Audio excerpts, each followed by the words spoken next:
ታዛ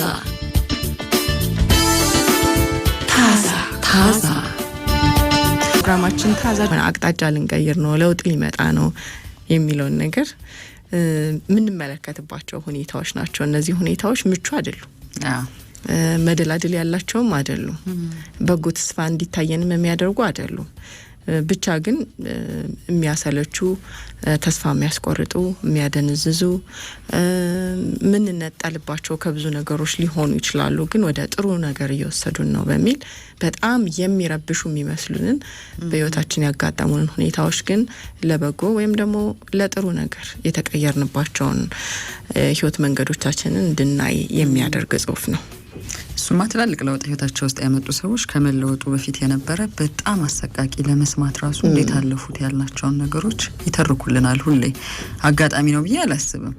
ከዛ ውስጥ ለመውጣት ያደረጉት ትግል ወደ ውጤት አንጥቷቸዋል። ይሄ መሰበሩን አሸንፈው ደግሞ መጠገን የቻሉበትን ነገር ይናገራሉ ብዙዎች። እኛ መሰበሩ ጋር ስለምናቆም ነው ብዙ ችግር ላይ የምናቆመው ነው እንጂ ወደ መጠገኑ ከመምጣት በፊት ብዙ ሰው እግረ መንገድ ነው የመጣሁት ወይም አልጋ ባልጋ ነው ወይም ደግሞ እዛው የምቾት ቀጠና ውስጥ ሆኜ ነው ይሄ መጠገን የነበረው አይልም። አብላጫው ሰው ሀገር ውስጥም ሀገር ውጭም ያሉ ግላዊ ህይወቶችን ስናቸው እንዲህ ናቸው እና ያስገርማል። ራሱ ህይወት እንደነኛ አይነት አካሄድ አላት፣ ሲስተም አላት እንድንል ሁሉ ያደርጋል። ምናልባት ግን ችግር የሚሆነው መሰበሩ ጋር ስታክ የማድረግ ደግሞ የብዙ ሚሊዮኖች ታሪክ ነው።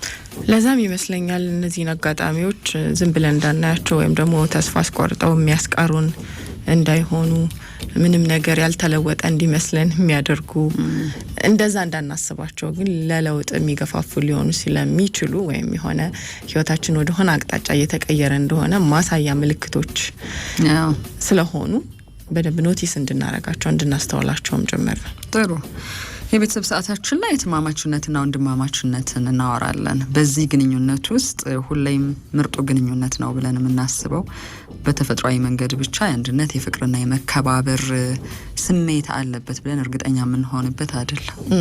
ወንድማማችነትና እህትማማችነት ስራ ካልተሰራበት በዚህ ግንኙነት ውስጥ ያዘኑ፣ ተስፋ የቆረጡ፣ ከተገናኙ ብዙ ጊዜያት ያስቆጠሩ፣ ከአንድ እናት ከአንድ አባት ተወልደው ያልተደጋገፉ፣ ቂም እያወሩ እየኖሩ ያሉ፣ የታመሙ፣ ራሱ ወንድማማችነት እህትማማችነት ሲባል ደስ የማይል ስሜት እንዲሰማቸው የተገደዱ ብዙ ሰዎች አሉ። ጥቂቶቹን ታሪኮች እናያቸዋለን።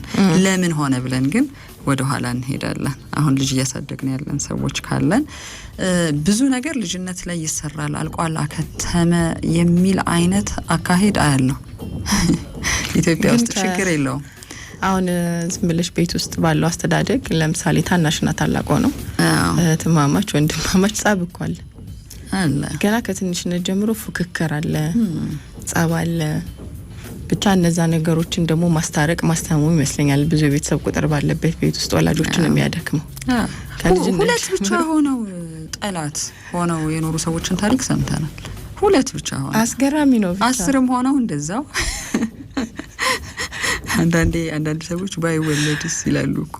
ክፋቱ ሲበዛ ስታዩ፣ መገለጫው እንደዛ ሲሆን ስታዩ ምን ጥቅም ተገኘበት ይሄ ህይወት የሚያስብሉ ነገሮች። አንዳንዴ ክፋትም ብቻ አይደለም የሆነ ነገር ብቻ አለ የሚያጣላ ነገር አለ። ምን ነበር የሚለው ነው የምናየው። ምን ሆኖ ነው እንዲህ ሆነው?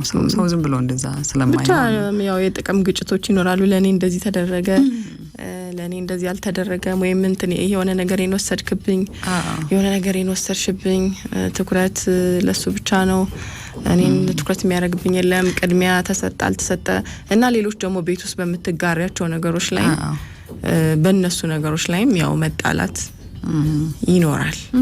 እና ሁኔታው እያደገ ከመጣ ደግሞ ከባድ ይሆናል፣ መለያየትን ያመጣል። በጣም ቤቱና ትላልቆቹ ሰዎች ወይም የቤቱ አስተዳዳሪ ወላጆቻችን ነገሩ ከቁጥጥር ውጭ ከሆነባቸው ደግሞ የተባለው እርስ በርሳቸው የሚጠቃቁ ልጆችን እንደማሳደግ ይቆጠራል። ግን ትልቁ ጥያቄ የሚሆነው በአንድም በሌላም መንገድ በወላጆቻችን ስህተት እንደዚህ አይነት አስተዳደግ ኖረን እንበል ካደግን በኋላ ፊክስ ማድረግ አይቻልም የሚል አይነት አስተሳሰብ ሊኖር አይገባም። ይቻላል፣ ግን ምናልባት ልጅነቱ ላይ ከተሰራው በላይ ጉልበት፣ ትኩረት፣ ጊዜ፣ መነቃቃት ይፈልጋል። ማን ነውስ ይሄን ኃላፊነት የወሰደው? ታላቅ ወንድም፣ ታናሽ እህት፣ ማን ነው አንድነቱን ፍቅሩን መከባበሩንና የድሮ አይነት ነገር ባይሆን እንኳን አሁን ባለን ነገር መኖር የምንችልበት መደጋገፍ መዋደድ ቤተሰባዊ አንድነቱን መመለስ የምንችልበትን ነገር እናምጣ ብለው የተሳካላቸው ሰዎችም አሉ። አዎ እህትማማቾች እንደዚሁ ያው ሁለት ናቸው እንግዲህ የሆነ ቅራኔ ያለ ብቻ አድገው ለምን እንደዚህ ይሆናል የሚል ጥያቄ ሳነሳ የአንደኛው ቅሬታ ምንድነው ብዙ ነገሯ ሚስጥራዊ ነው። ምንም ነገር አላውቅም ምን እሷ ህይወት ውስጥ የሚሆነው ነገርና እህትና እህት መሆን ማለት ይሄ ነው እኔ ማወቅ የለብኝም ህይወቷ ውስጥ የሚከሰተውን የሚፈጠረውን ነገር ለምን ስደበቀች ለምን በቃ ይሄ አታቀርበኝም ኢንቲሜት አይደለችም ከኔ ጋር የኔ ተቃራኒ ነች በማድረጋቸው ነገሮች ላይ እና ይሄ ነገር እያራራቀ መጣ ስለዚህ እንደውም ከህቴ ባዳ ይሻለኛል ወደሚል ነገር እንደዛ ኮሙኒኬሽን የሚል ነው እዛችኛው ጋር ደግሞ ማስመሰል ነው የሚሆንብኝ አንድ ነገር አለ ይሄን ነው ይሄ በቃ የማስመሰል ህይወት ይሆንብኛል እንቀራረብል ራሱ ምንም እዚህ ጋር ያልሰራ ነው ነገር ስለሆነ አንድ ቤት ውስጥ ከአንድ ማህፀን ብንወጣም አንድ ቤት ውስጥ ኖረን ቢሆንም ግን ብዙ ነገሮች ህይወታችን ላይ ማን ተዋወቃቸው ነገሮች አሉ ስለዚህ ይሄ እህቴ የተባባለ ሰው የሚያደርጋቸው አንዳንድ አታችመንቶች ግንኙነቶች የምታሳልፊውን ጊዜ የውሸት ነው ለኔና ፌክ ደግሞ ነገሮችን አልፈልግም ነው እሷኔ እውነተኛ ነገሮች ናቸው የሚያሸንፉኝ የማስመሰል ነገሮች እህቴ ናት ወንድሜ ነው እየተባለ የሚደረጉ የማስመሰል ነገሮች አልፈልጋቸውም የሚል አቋም ነው። ከወላጆቿ ጋር አሁን እቺ ሚስጥረኛ ናት የተባለችው ልጅ ምን አይነት ግንኙነት አላት ከሌሎች ጓደኞቿ ጋር? ወላጅማ ይጨነቃል እኮ ይለፋል ይጥራል በተለይ ልጆች አይደለ ቤት ውስጥ እንደዚህ ሲራራቁ ክፍተት ሲፈጠር የመጀመሪያው ተጨናቂ ወላጅ ነው። ለማቀራረብ ብዙ ነገሮችን ያደርጋል ግን ላይሳካ ይችላል። ምክንያቱም ሴፍ ዞን የምንለው አንዱ ወይም ይሄ ደህንነቱ የተጠበቀ ቀጠና የምንለው ህይወታችን ውስጥ ቤተሰብ አካባቢ ያለው ግንኙነት የፈጠረልን አካባቢ ነው። እንደ ወላጅም ስታስቢው እኛ አላፊ ነን ብለን ነው የምናስበው ወላጅ ስንሆን ልጆቻችን ናቸው የሚቀጥሉት ቀጣዩን ህይወት እኔ ባልኖር እነሱ እርስ በርስ ተደጋግፈው ቤተሰቡን ሌጋሲ ያስቀጥለው የሚለው ምቾት ይሰጠናል። በዚህ በተቃራኒ የሆነ ስጋት ውስጥ የሚጨነቁ የሚታመሙ ወላጆች ብዙ ናቸው። የቤት ስራቸውን እንዳልሰሩ ይገባቸውና እነኚህ ልጆች እንደተቃቃሩ ጀርባ ለጀርባ እንደሆኑ አንዱ ቢታመም አንዱ አይደርስም ሁሉም የራስ ወዳድ ህይወት ውስጥ ነው ያለው ቁጥራቸው ነው እንጂ የሚቆጠረው በተግባር ተጨባጭ ነገር አላመጡም እንደ ቤተሰብ ሲባል ያስጨንቃል እናት ለአባት ዙሪያ ለሚያውቀው ሰው ግን ትልቁ ችግር የሚሆነው ደግሞ ቤተሰብ ላይ ልጆች ሲወለዱ እነኚህን አርጉ እያልን እንደ ቀልድ የምናወራቸው ነገሮች የሰውን ባህሪ በጣም ይቀርጻሉና ሳናቀው ሊያመልጠን ይችላል 5 አመት 6 10 እያለ ሊቀጥል ይችላል።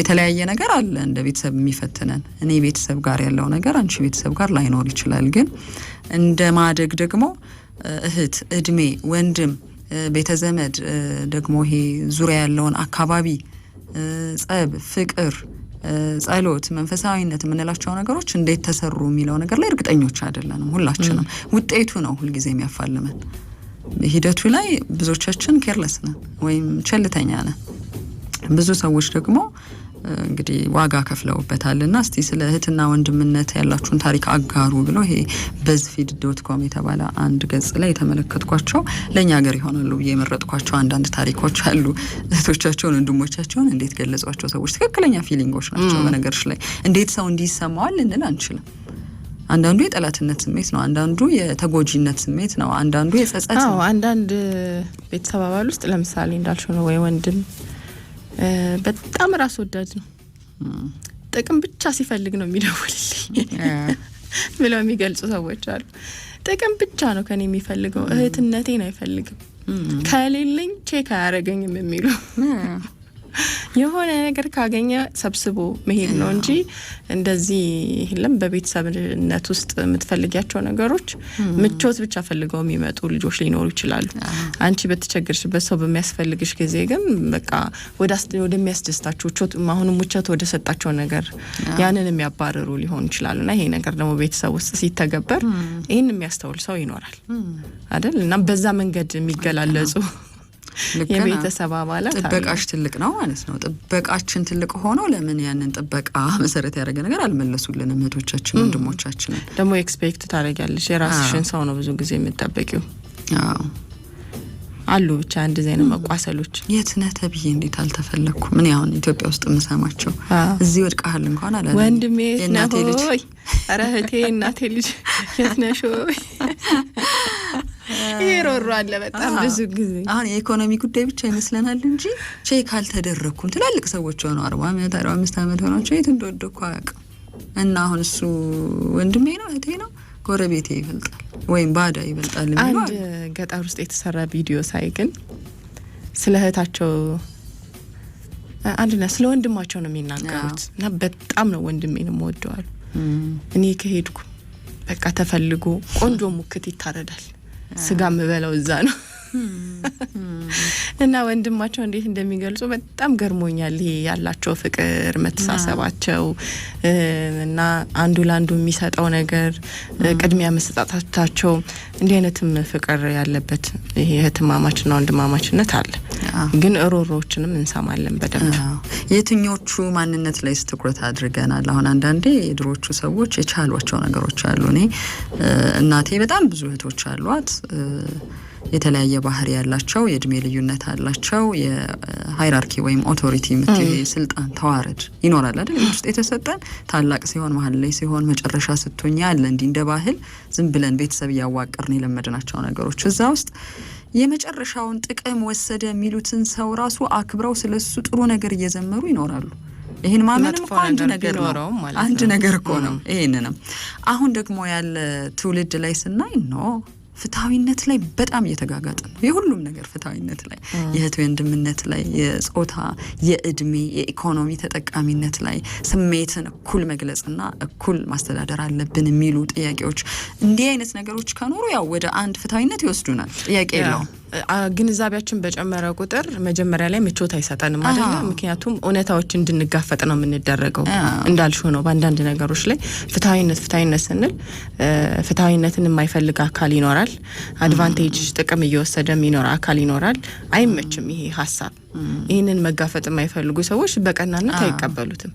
ስለዚህ ሁልጊዜ የሆነ መላተም ይመጣብሻል። ግን እንዲህ አይነት ግንዛቤዎች ከፍ እያሉ መምጣታቸው ወደ ጥሩ ነገር ይወስዱናል። አሁን ቀጥሎ የምናወራውም ነገር እንደዚህ አይነት ነገሮች ምን ፈልጋቸው ለውጦች ይኖራሉ ህይወታችን ውስጥ በቃ ሲብላሉ የቆዩ እና የሆነ ቦታ ላይ እነዛ ነገሮች እየፈነዱ ይወጣሉ። ግን ወደ ጥሩ ነገር ሊወስዱን ነው። መጀመሪያ ላይ ግራ ያጋቡናል፣ ያፋልሙናል፣ ያከራክሩናል፣ ምቾት አይሰጡንም። ከሰዎች እንድንገለል ያደርጉን ይችላሉ። ግን ወደ ጥሩ ነገር ሺፍት የምናደርግበት ይሆናል። እንደ ግለሰብም ሳይሆን አንዳንዴ እንደ ማህበራዊ አንዳንድ ጉዳዮቻችንም ልንለወጥባቸው ባልንባቸው ነገሮች ላይ ምቾት ያልሰጠን የመሰለን ነገር የተከራከርንበት ነገር ይሄ የተላተምንበት ነገር ሊኖር ይችላል። በዛ ላይ ጠያቂ ብቻ እንሆናለን፣ ሰጪ ግን አይደለንም። ብዙ ነገር ላይ ተሽ ከሆነ እህት ወንድም አለን እንጂ አንድ ቤተሰብ ውስጥ ያክስት ያጎት ልጅ ብዙ እኮ አለን አይደል? ብዙ ከተሞች ውስጥ በቃ በአንዱ ወገን እንኳን ብዙ ያክስቴ ልጅ የልጅ ልጅ ያጎቴ የልጅ ልጅ ምናምን ይባባላል። ሰው ጥሩ ክሬዲትም ይሰጥ ነበር በፊት። አሁን ግን ሁሉም መሽ ጠየቁኝ፣ መሽ ጠየቀችኝ፣ መሽ ደወለች፣ እሷ እኔ ታመመ መጣለች እኔ ሁሉም ይሄ ኮምፕሌን አለ። ማንም አልፎ ያንን ሄዶ አርጎት ከነበደሉም ከነ ጥያቄውም ቢሆን እርቅ ለማምጣት ሰዎች ይሉኝታ ይዛቸዋል። በነገራችን ላይ አንቺ እኔ ስወልድ አልጠየቅሽኝም፣ አንቺ ስትወልጂ ብመጣ እየተበቀልኩሽ ነው በጥሩ መንገድ ማለት ነው። አንዳንቺ ግን አይደለሁም እያልኩ ከመጣው ነው ችግሩ። ዝም ብዬ ጠይቄሽ ኖርማል ሂደቱን ካስቀጠልኩ ግንኙነቱ ይቀጥላል። ሰዎችም ወደ አንቺ የመምጣት እድል አላቸው። ቤተሰባዊነት ላይ ግን ሁሉም ኮምፕሌን አራጊ ነው፣ ሁሉም ጠያቂ ነው። ማን ይመልሰው ያንን ጥያቄ? ሁሉም ጥግ ይዞ በጣም ከባድ ጸቦች አሉ እንዳልሽው ነው። እህት ወንድም መካከል የተፈጠሩ ያልታረቁ በየቤቱ የተያዙ ጸቦች አሉ። እሺ ማን ያስተንፍሳቸውስ የሚለው ጥያቄ ይሆናል። የት ተገናኝተን እንተንፍስባቸው? የሆነ ቤተሰብ እንዲህ ተራርቃችሁ ከመቃሩ ለምን ሽማግሌ አቀራረባችሁም? እሱ ራሱ ተጣልቶ አይደል እንደ ያለው ከእህቱ ጋር እንደ ሽማግሌ የሚቆጠሩ ያስታርቃሉ የተባለ ጥሩ አርአያ አይደሉም። ምን ሊያወሩ ነው መጥተው? እና አንዳንዴ በየቤቱ ይሄ ነገር አለ፣ ጸብ አለ፣ በደንብ አለ። በቃ ያልተፈታ እየተንተከተከ ከቤተሰብ የሚጀምር ብዙ እርቅ መኖር አለበት። እሱ እየተነፋፈስን እናወራለን፣ ራሳችንን እንፈትሻለን። እሺ በእነዚህ ወሬዎች እንቆያለን። ከኛ ጋር ሆኖ ታዛን ነው የምትሰሙት። ወደ ቤተሰብ ሰዓት ስንገባ ደግሞ እህቶቻችን፣ ወንድሞቻችን ምናልባትም ደግሞ በቀጥታ ከእናት ከአባቶቻችን አንድ ማህፀን ተጋርተናል ብለን ማንል በአስተዳደግ ሂደት ግን አንድ ቤት ውስጥ ብዙ ልጅነቶቻችንን አሳልፈናል የምንል ሰዎችን ይመለከታል። እህትማማችነትና ወንድማማችነት ውስጥ ሁሌም ምርጥ ግንኙነት አለ ብለን በተፈጥሯዊ መንገድ ብቻ የተሰጠንን ነገር እንደምናስተዳድር አድርገን አናስብ ነው። ሰዎች እህትና ወንድሞቻችሁ ስለሆኑ ብቻ ምርጥ ምሳሌ የምትሆኑበት ግንኙነት ይኖራችኋል ማለት አይደለም ብሎ ይጀምራል ጽሁፉ። ብዙ የግንኙነት አሳዛኝ ታሪኮቻቸውን ያጋሩ እህትማማቾችና ወንድማማቾች ጥቂት አጋጣሚዎቻቸውን አጋርተውናል። አንደኛው ለ10 ዓመት ያክል እህቴን አላናግራትም ነበር ምትል ሴት ናት። እሷ የምትገኝበት የቤተሰብ ፕሮግራም ላይ ሁሉ አልገኝም ነበር። 20,000 የአሜሪካ ዶላር ተበድራኝ ክህደት ፈጽማብኛለች። በዛ ጊዜ እህቴ 27 ዓመቷ ነበር። ይህ ብድር ብዙ ነገሬን ያበላሸብኝ ነበር። በእርግጥ ብድሩን እናቴ በብዙ ችግር ተወጥራ ከፍለዋለች። ከሷ በኩል ከእህቴ ማለቷ ነው ይቅርታና መሰል የጥፋተኝነት ስሜት ሳይሆን ይሉኝታ አልባ ምላሽ ነበር የማየው። ከገንዘቡ በላይ ደግሞ ይሄ ተስፋ እንድቆርጥባት አድርጓል። ስለዚህ እንደ እህት መቀጠል አልቻልኩም ያለች ናት። ባጭሩ ነው ያጋሩት ዌብሳይቱ ላይ። የክህደት ታሪኮች አንዱ ቤተሰብን የሚያቆራርጡ ናቸው። እንግዲህ ያንን ተመሰቃቀለውን ህይወቷን ደግሞ እናት ለማስተካከል ብዙ ዋጋ ከፈሉ ማለት ነው። እናት መቼም አሁን በተለይ ውጭ ሀገር ሰርተው ንብረት አስተዳድሩ ተብለው ተሰጥቷቸው ውክልና ወስደው ወንድም የሚክዳል እንደነ ታሪክ ሰምተናልና እንደው ከንብረቱ በላይ እንዴት የገዛ ወንድሜና እህቴ ይክዳኛል የሚለው ጉዳይ ህመም የሆነባቸው ሰዎች አሉ። እና ምን አጋጥሟቸው ነው የሚለውንም እኮ ላታቂ ትችላለሽ። እውነት ከአቅማቸው በላይ ነገር ሆኖ ሊሆን ይችላል። ብዙዎች የሚከፉት ግን ከዛ በኋላ የጥፋተኝነት የይቅርታ የአንገት የመድፋት ሳይሆን በተቃራኒው ምላሽ ሊመጣ ይችላል። ራሳቸውን የሚከላከሉበት መንገድ ነው። እንዴ በዚህ ገንዘብ አንዴ የሰራውለት አሁን ንብረት ላይ እና ድሮ የሆነ ትንሽ ብር ሊሆን ይችላል። አሁን ላይ ግን ያ ኢንቨስት የተደረገበት ንብረት በጣም ትልቅ ገንዘብ የሚተመን ይሆናል። ለፍቼ ነው በጉልበቴ ነው እሷ ምን ታውቃለች እዛ ምናምን የሚሉ ያልተገቡ ምክንያት ያልሆኑ ምላሾችን ሰጥተው ራሳቸውን ለመከላከል የሚሞክራሉ። ወይም ደግሞ ማናናቅ ምን ያካብዳል? ምን ታካብዳለሽ? ለዚህ ገንዘብ ከላዩ ላይ እኮ አንድ ብር አልመለሱም። ያው ስለከበዳቸው አይደለም ስርቆትና ማጭበርበር ካልሆነ በስተቀር። ሌላኛዋ ደግሞ አባታችን በጠና ታሞ ለ2 ዓመት ከ6 ወር አካባቢ የሆስፒታል አልጋ ላይ ነበረ። ለኔ ይህ ክስተት አስደንጋጭ ያላሰብነውና ያልተዘጋጀንበት ነበር። በቤተሰብ መሀል ግን ከባድ መከፋፈል እንዳለ የተረዳሁበት ጊዜ ሆነ። እህቶቼና ወንድሞቼ በዚህ አባቴ ከባድ ጊዜ ወደ ሆስፒታል ብዙም አይመጡም ነበር። አይጠይቁትም፣ እኔንም አያግዙኝም ነበር ምትልናት። በዚህ ከባድ ጊዜ ከጎኔ አለመቆማቸውና ሁሉንም ነገር ትተው በራሳቸው ኑሮ ላይ ብቻ መጠመዳቸው ያስገርመኛል። ሆስፒታል በየተራ ማደር፣ አባቴን መደገፍ፣ ማጽናናትና መንከባከብ፣ ገንዘብ አለማዋጣት፣ ችግር የለም እኔ ያለሁ አለ ማለት አሁን ድረስ ሳስበው ስቃይ ሆኖብኛል። በእርግጥ አባቴም ከ2 ዓመት ከ6 ወር በኋላ በህይወት አልቆየም፣ ህይወቱ አልፏል። ሰው እንዴት በዚህ ደረጃ ራስ ወዳድ ሊሆን ይችላል? በርደኖች እንደተባለው አንዳንድ ቤት ውስጥ የሚመጡ ከባድ ኃላፊነቶች ይኖራሉና ጫናው አንድ ሰው ጫንቃ ላይ ብቻ ሊያርፍ ይችላል። አንዳንድ ያጋጥማል። የጋራ እናታችን ናት፣ የጋራ አባታችን ነው። ሌሎች ልዩነቶች ሊኖሩ ይችላሉ። ግን የሚያሳዝነው ንብረት ለመካፈል ይሰበሰባሉ። ለመካፈል ሳይሆን አብላጫውን ለመውሰድም ሊሆን ይችላል። አንዱ ከባድ ነገር ይሄ ነው። ይሄን መቋቋም አልቻለችም። ስለዚህ ሸሸች ማለት ነው። እህታችን በካንሰር እየታመመች እንዳለች አልነገረችንም። በዛ ቤተሰብ ውስጥ እንደሷ ምናምነው ሰው አልነበረም። እኔ በተለይ ትንፋሿን ሳይቀር የማውቀው አድርጌ ያስባት ነበር። ነገሮችን ለዚች የምንወዳት እህታችን ማስተካከል በጣም ቀላሉ ነገር ነበር። ግን እሷ ደበቀችን። ለምንድን ነው እንዲህ ያላመነችን ወይም ያልተማመነችብን? ነገሩ ሁሉ መልሶ የማይጠግኑት ጥፋት ነበር። በቃ አመለጠችን፣ በጽኑ ጎዳችን። ዛሬ ድረስ ግን በእህትማማችነት ህይወት ውስጥ መተማመን ላይኖር ይችላል። ያጠራጠርናት ነገርና የደህንነት ስሜት እንዳይሰማት ያደረግናትን አጋጣሚ ፈልጌ አላገኘሁትም። ብዙዎች ለእናንተ አስባ ነው ይሉናል። መውደዳችንን ለሷ መፍትሄ ማድረግ ካልቻልን ግን ምን ዋጋ አለው እላለሁ። ሞታለች እንግዲህ ሀዘን አለበት ፍቅር አለበት ግን ፊክስ ማድረግ እንችል የነበረውን እንደ መንከባከብ እንችልበትን እድል አሳጣችን በሚል ስለ ጉዳዩ ጥሩ ስሜት የማይሰማት እህት ናት።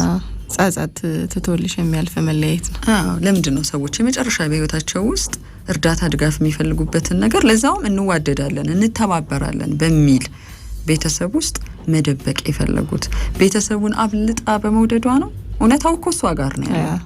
ግን የመጨረሻ ልንደብቃቸው የማይገቡ ነገሮች በህይወታችን ውስጥ ደግሞ አሉ የሚለው እንግዲህ በኋላ ላይ እንመለከተዋለን ለምን ተከሰተ የሚለው ላይ። ሌላኛው ታሪክ እህቴ እንዳገባች የማናውቃት ጭራቅ መሆን ጀመረች። አናውን ሞንስተር ብላ ነው ያስቀመጠችው። ቅሬታ፣ ስድብ፣ ከቤተሰብ ጋር ውዝግብ ውስጥ ትገባ ጀመር። ሁኔታው እየከፋ መጣ። ገንዘብ እንዲሰጣት አብዝታ ወላጆቼን ታስጨንቅ ነበር። እስካሁን ሳስበው የሚያስለቅሰኝ ነገር እሷን በገንዘብ ለመርዳት የሚተኙበትን ቆንጆ አልጋ ሁሉ እናትና አባቴ ሸጠዋል። በስሜትና በሞራል የወላጆቼ ጥንካሬ በዚህች እህቴ ምክንያት ተሰብሮ ነበር። ይህ ሁሉ ሆኖ ግን ለመላው ቤተሰብና ዘመድ አዝማድ ሁሉ የሚረዳኝ የሚፈልገኝ የሚደግፈኝና አይዞሽ የሚለኝ ማንም የለም በሚል ቤተሰባችንን መውቀሷ ይበዛ ነበር። ሰው እንዴት ለራሱ ቤተሰብ ይህንን ያክል ጠላት መሆን ይችላል? የራስ ወዳድነት መጠንስ እንዴት ይህን ያክል ሊሆን ይችላል የሚለው ጥያቄ ግን ዛሬ ድረስ አልተመለሰልኝም ያለች ናት። ሌላኛው ታሪክ ሁለታችንም እኔና ታናሽ እህቴ በእናትና አባታችን ከመጠን ያለፈ ብዝበዛ አጋጥሞናል የሚል ነው። እንዲህ ነው ያደግነው። ከኛ በላይ 3 ታላላቆች አሉን። እንደ ወርቅ ነበር እንክብካቤ ተደርጎላቸው ያደጉት። ወላጆቻችን አሁን በህይወት የሉም። እኔ በስነ ልቦናዬ ላይ ይህ ጉዳይ ጫና ስለፈጠረብኝ ለተከታታይ 13 ዓመታት የቴራፒ ክትትል ያደረግኩ ሰው ነኝ። ታናሼ ግን ይህንን ክትትል አላደረገችም። እናም አግብታ 2 ልጆችን ወልዳለች። ከ2 ዓመታት በፊት ታዲያ በሷ ስም ለሁለታችን መካፈል የነበረብንን የቤተሰብ ውርስ ጠቅላላ ወሰደችው፣ የግሏ አደረገችው። በህይወቴ ካጋጠመኝ የመካድ ታሪክ ውስጥ ይሄን የሚያክል የለም። ከዚህ በኋላ ይህን መሰል መካድም ያጋጥመኛል ብዬ አላስብም። በድጋሚ በውስጤ የተሰማኝን ሀዘን በቃል አልገለጽኩላትም። ሁለታችንም እኩል በደል ደርሶብን እሷ በድጋሚ እኔን የመበደል አቅሙን ከየት አመጣችሁ እላለሁ። በቃ እኔ የምረባ ሰው ስላልሆንኩ ነው ብዬ ከቤተሰብና ከዚህቹ ታናሽ እህቴ ርቄ እየኖርኩ ነው የሚል ቂም አለ። ሁሌም ከእህቴ ጋር ተነጋገርኩ ማለት የሆነ ለሷ እንድሰራላት የምታዘኝ ነገር አለ ማለት ነው ይላል። ይሄኛው ደግሞ ወንድም ነው። ጥቅም ፈላጊ ናት። እኔ ለሚያስፈልጉኝ ነገሮች እሷን ማዘዝ ወይም እንድትተባበረኝ መጠየቅ አልችልም ነበር። በእርግጥ ታላቅ እህቴ ናት፣ ግን ራሷን ኃይለኛ አለቃ አድርጋ ነበር የምታኖረን። በኋላ አክስታችን በጠና ታመመች፣ ልጆቿም አይንከባከቧትም ነበር። እህቴ በቀጥታ እኔ ጋር ደወለችና ከዛሬ ጀምሮ አክስታችን ጋር ሄደ እሷን መንከባከብ ስራ ይሆናል ብላ አዘዘችኝ። ትእዛዟን አክብሬ ተቀበልኩ። ነገር ግን ልታግዘኝ ልታማክረኝ ጨንቆኝ ስደውል እንኳን ስልኬን ልታነሳ ፈቃደኛ አልነበረችም። አንዳንዴም በቦታው ልትገኝ ሲገባት እኔን ማዘዝና በዚሁ ኃላፊነት ውስጥ አቢዩዝ ማድረግ ብቻ ፈለገች። በዚህ በጣም ተበሳጨው። እረፍት፣ ሰላም፣ መደመጥ፣ ርህራሄ እየፈለግኩ መጣው። ይሄንኑ እህቴ ነፈገችኝ። ስልኬን አጠፋው። ከሶሻል ሚዲያ ላይ ብሎክ አደረግኳት። ጠፋው። ወደ ራሴ ኑሮ መጣው። እህቴን አንዳንዴ አብዝቼ ናፍቃታለሁ። ግን ሰው እንዴት የራሱን እህት ወይም ወንድም ወገን የሚለውን እንዲህ እሱ ብቻ እየተጠቀመበት ይኖራል? እኔን የግሏ ብቻ አጋዥ አድርጋ ለማኖርስ እንዴት ፈለገች? እኔ የሷ ፐርሰናል አሲስታንት አይደለሁም በሚል ብሶቱን አጋልጧል።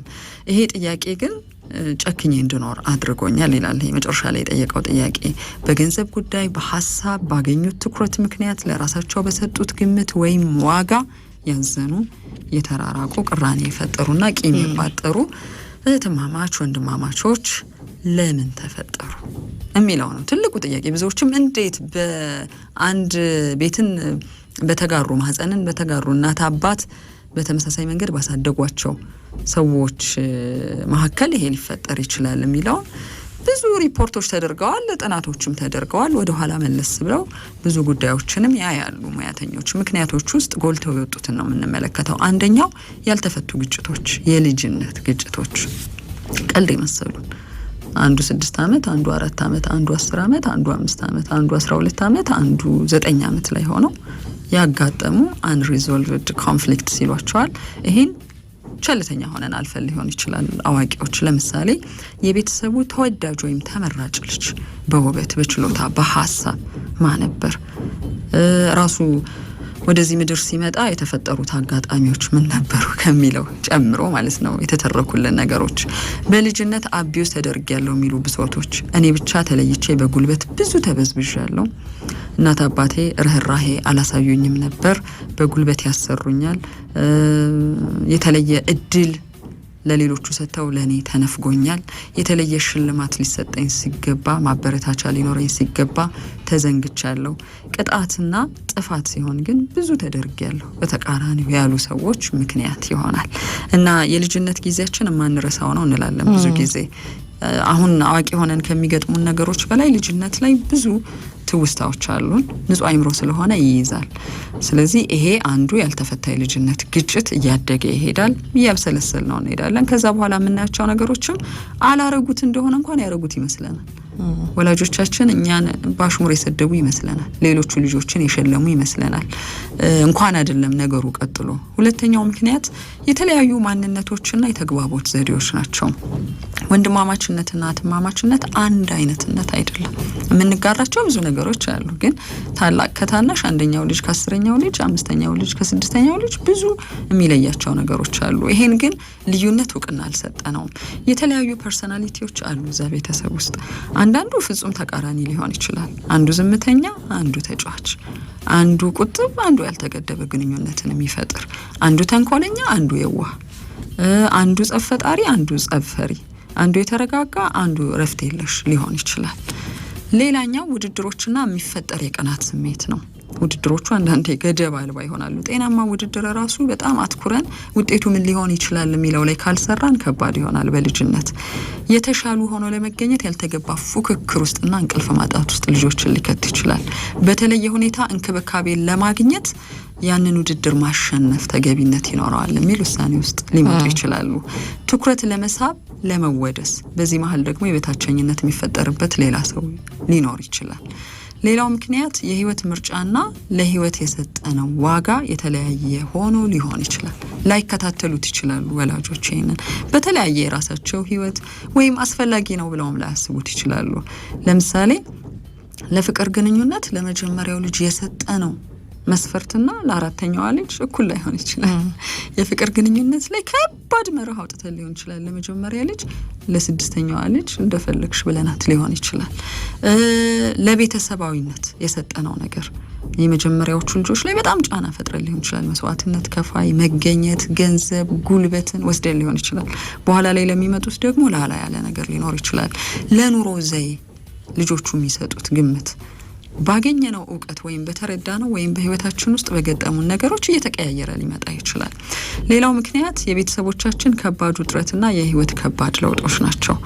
ለምሳሌ መታመም፣ ቅድም የአባቷ ጉዳይ ቤተሰቧን እህት ወንድሞቿን እንድታቃረገ። ከዛ በፊት ይሄ መተዋወቅ አልተፈጠረም ማለት ነው። ዝም ብለን እየበላን እየጠጣን የሆኑ ነገሮችን በጋራ እየተጠቀምን ስንኖር የተዋወቀን ሊመስለን ይችላል።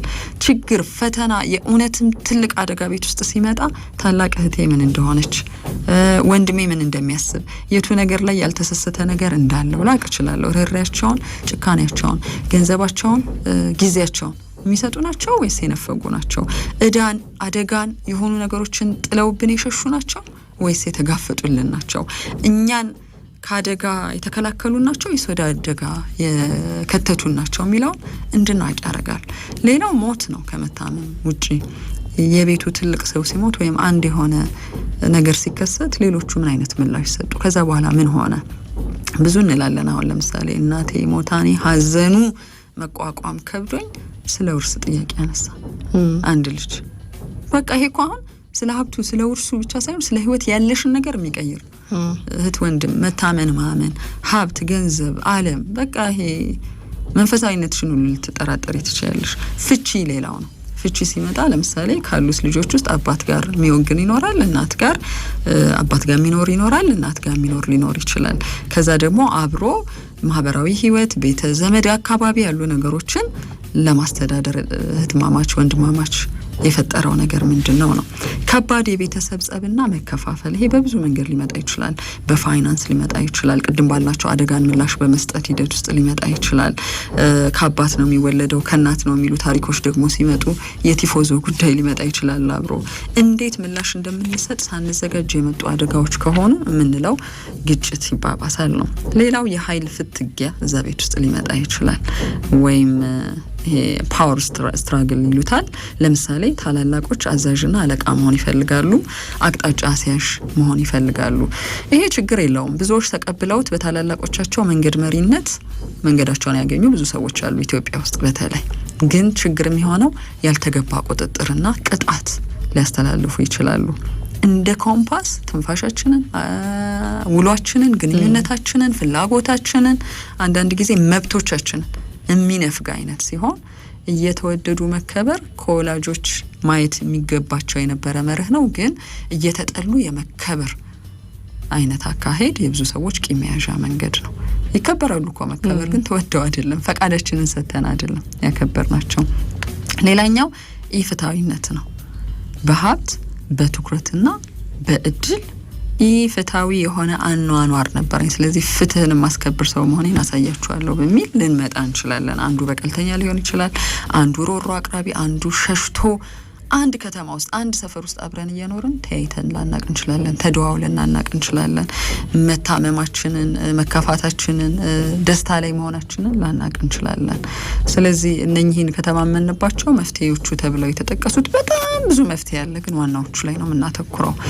በጋራ የሚደረጉ ወይም በጋራ የምንደሰትባቸው ነገሮች መብዛት አለባቸው። አክቲቪቲዎች ልጆች ባሉበት ቤት በጋራ ሼር የምናደርጋቸው ነገሮች ትልቅ ትዝታ ሆኖ ስለሚቀመጡ ትዝታ እንዲያሸንፍ ማድረግ በአዋቂነት ምንም የሚያቆራኝ ትዝታ የሌለበት አስተዳደግና የኑሮ ዘዬ ቁርኝት ይፈጠርበት ብለን የምንታገልበት አይደለም።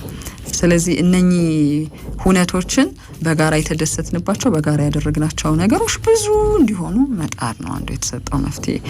የወላጆች አንድነትና መከባበር እነሱ ምሳሌ እንዲሆኑ ያስፈልጋል። የቱ ነገር ላይ ርህራሄ የነበራቸው፣ የቱ ነገር ላይ ተሳስበዋል፣ ተዋደዋል ልጆች ያሉ ያንን። ሌላው ልጆች ችግሮቻቸውን፣ ስሜቶቻቸውን እንዲያወሩ ማበረታታት፣ በተለይ ከፍ እያሉ ሲመጡ እማዬ አባዬ ይኸውልሽ እንዲኮ አድርጎኝ ከሌ ሲሉ የቪክቲምነት ባህሪ ሲታፈን ከባድ ነው። በኋላ ላይ ስሞታ ኮምፕሌክስ የሚባለው እሱ ነው። አዎ ግን ህፃኑ ነው ስሞታ ይወዳሉ። ሁለቱንም አስቀምጠው እሺ ምንድነው አንተስ ምን ትላለህ አንቺስ ምን ትያለሽ ይመጣሉ። አሁን እስቲ 5 እና 6 አመት ልጆች 4 አመት ልጆች ከባድ ነው።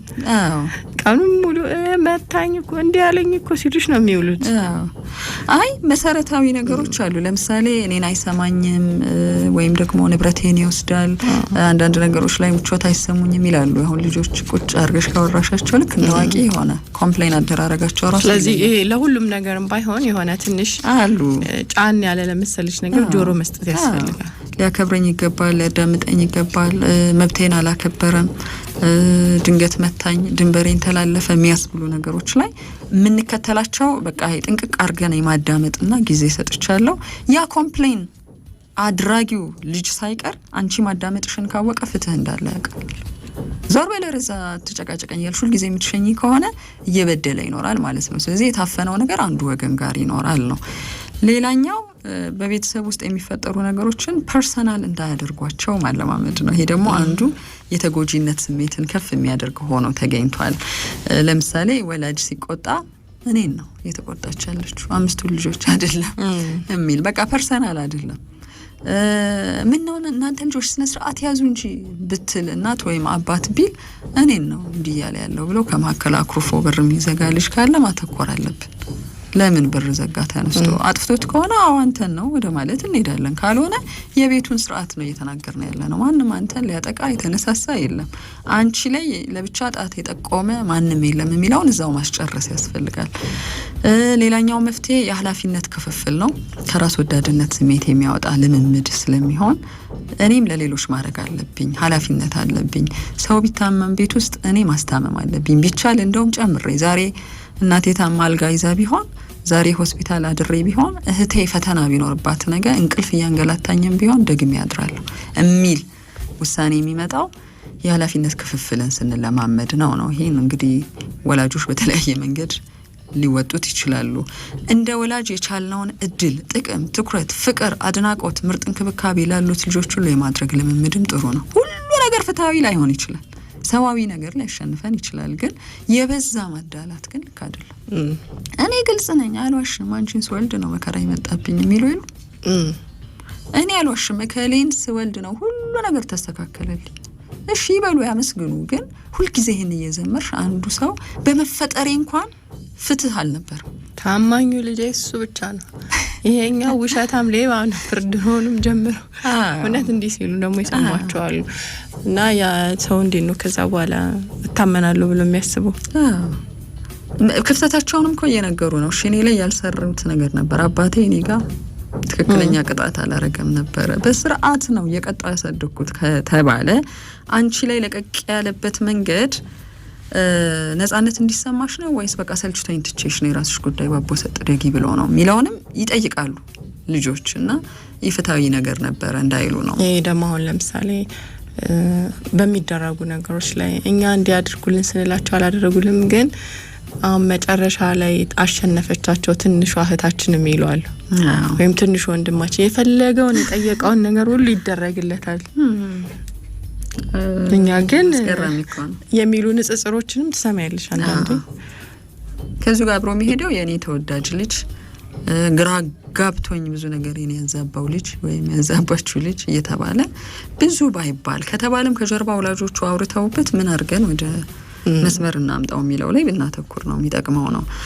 ብዙ ጥናቶች እንደው ምን ብለዋል? የልጆችን ግንኙነት ያቃቃረው ይሄ ማይ ፋቮራይትስ የሚለው ወይም ተወዳጁ ልጄ፣ ተወዳጇ ልጄ፣ ባለውለታዬ፣ የልጅ ባለውለታዬ እየተባሉ ያልተገባ አድናቆት ውስጥ የሚገባባቸው ታሪኮች ወላጆች ስሜታቸውን አይግለጹ ሳይሆን ስለ ሌሎቹ ልጆች ሞራል ማሰብ አስፈላጊ ነው።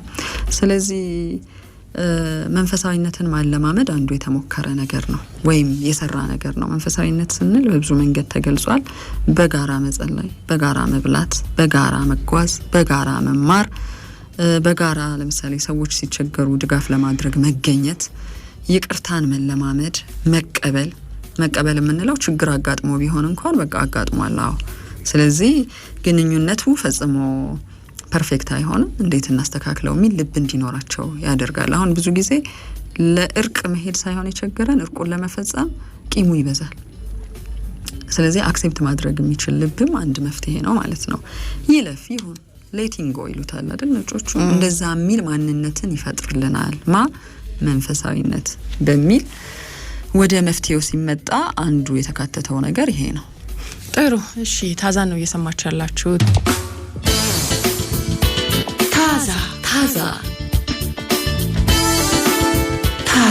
ታዛ